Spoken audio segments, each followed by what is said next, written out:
Hi, I'm Tina Patel, and on this video I'm going to talk about what happens after you've got planning. Typically, once you have planning, before works can start, there are other statutory aspects that need to be in place, assuming you don't have conditions to discharge. Building regulations.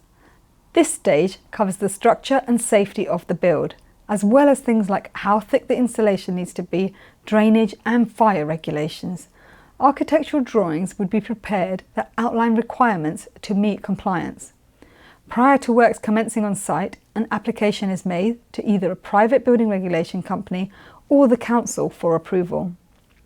During the build, a building control inspector will visit at set regular stages relative to the build, and at the end, on the proviso that it meets compliance, a final building regulation certificate will be issued.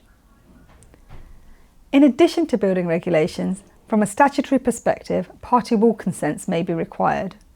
This is essentially about protecting you and your neighbours from the works.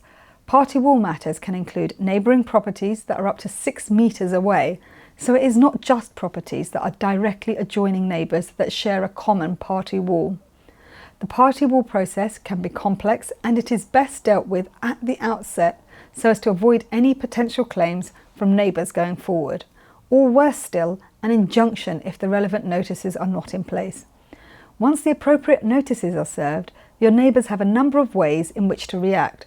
Unfortunately, there is no way of predicting how the neighbours will react, and therefore the associated costs in relation to party wall matters are seldom known at the outset.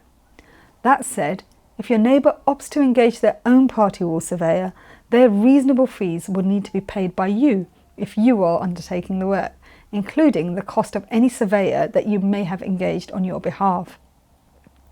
In tandem, your architect should advise you on health and safety matters. This is formally known as the CDM regulations and seeks to consider the risk of the design during construction and in maintenance.